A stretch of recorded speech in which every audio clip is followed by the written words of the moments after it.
Hai, Assalamualaikum anak-anak. Kembali lagi sama Bu Sasa.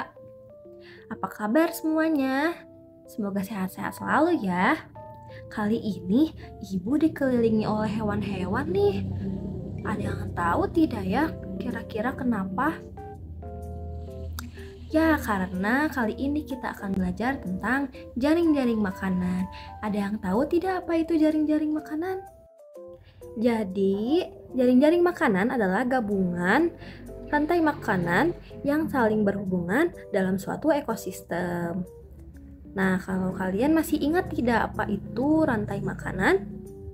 Rantai makanan adalah perjalanan dimakan dan memakan antar makhluk hidup dalam suatu ekosistem. Nah, sekarang Ibu punya ilustrasi. Di sini ada rantai makanan dan ini jaring-jaring makanan. Siapa yang bisa tebak apa perbedaannya antara jaring-jaring makanan dan rantai makanan? Jadi, apa bedanya rantai makanan dengan jaring-jaring makanan? Ya, kalau rantai makanan itu hanya terdiri dari satu alur saja, sedangkan jaring makanan itu terdiri dari banyak alur karena ada beberapa rantai makanan di dalamnya. Perlu diingat ya, bahwa pada rantai makanan terdiri dari produsen. Produsen adalah makhluk hidup yang bisa menghasilkan makanan sendiri. Misalnya ada tumbuhan. Lalu ada konsumen. Konsumen terdiri dari 3 jenis, yaitu primer, sekunder, dan tersier. Konsumen primer adalah hewan herbivora yang memakan produsen, lalu konsumen sekunder adalah hewan omnivora ataupun karnivora yang memakan konsumen primer. Lalu yang terakhir ada konsumen tersier. Konsumen tersier adalah hewan omnivora ataupun karnivora yang memakan konsumen sekunder.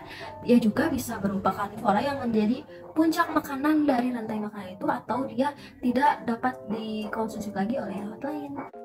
Nah, ia juga bisa berupa predator puncak, yakni hewan yang tidak dimangsa oleh hewan lain. Nah, selanjutnya konsumen ini bisa juga kita golongkan menjadi tingkat 1, tingkat 2, tingkat 3. Dan yang terakhir adalah pengurai. Pengurai ini berperan untuk menguraikan makhluk hidup yang sudah mati agar energinya bisa didaur ulang.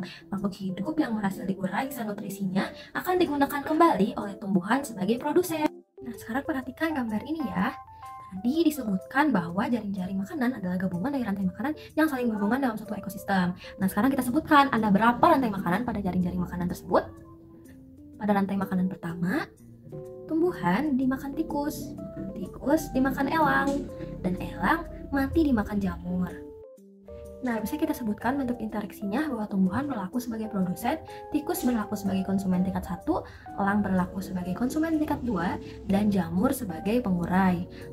Lalu kita ke rantai makanan kedua dengan tumbuhan masih sebagai yang pertama karena produsen.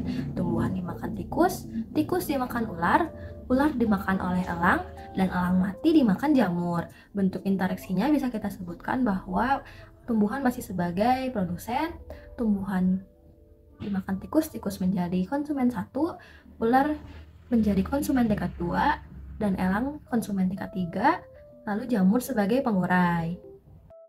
Sekarang ke bentuk interaksi yang ketiga, tumbuhan masih yang pertama dimakan burung, burung dimakan ular, ular dimakan elang, dan elang dimakan jamur. Lalu bentuk interaksinya bisa kita sebutkan bahwa tumbuhan masih berlaku sebagai produsen, burung berlaku sebagai konsumen tingkat 1, ular berlaku sebagai konsumen tingkat 2, elang berlaku sebagai konsumen tingkat 3, dan jamur sebagai pengurai. Sekarang ke rantai makanan yang keempat, tumbuhan dimakan burung, burung dimakan elang, elang mati dimakan jamur. Bentuk interaksinya bisa kita sebutkan bahwa tumbuhan masih berlaku sebagai produsen, burung berlaku sebagai konsumen tingkat 1, elang berlaku sebagai konsumen tingkat 2, dan jamur sebagai pengurai. Lalu anak-anak, bagaimana ya kira-kira apabila populasi tikus mati atau punah? Adakah yang bisa menebak atau membayangkan apa yang terjadi pada makhluk hidup yang lain? Apa nasib hewan lain yang makanannya tikus? Maka jawabannya, populasi hewan pemakan tikus, misalnya elang dan ular, akan menurun atau semakin sedikit karena ular dan elang kan makanannya tikus. Kalau tikusnya mati, maka ular dan elang akan kehilangan makanan, sedangkan populasi tumbuhan akan semakin meningkat karena tidak ada yang memakan. Untuk melatih pemahaman, coba sekarang Ibu berikan latihan ya. Sekarang sebutkan berapa rantai makanan yang tergabung dalam jaring-jaring makanan ini? Lalu selanjutnya, apa yang terjadi apabila rantai makanan terganggu? Di sini bisa kita lihat Bapak petaninya lagi ngapain ya? Bisakah kalian menjawabnya? Good job anak-anak. Pembelajaran kali ini kita sudahi ya. Wassalamualaikum warahmatullahi wabarakatuh. Sampai ketemu lagi di pembelajaran selanjutnya.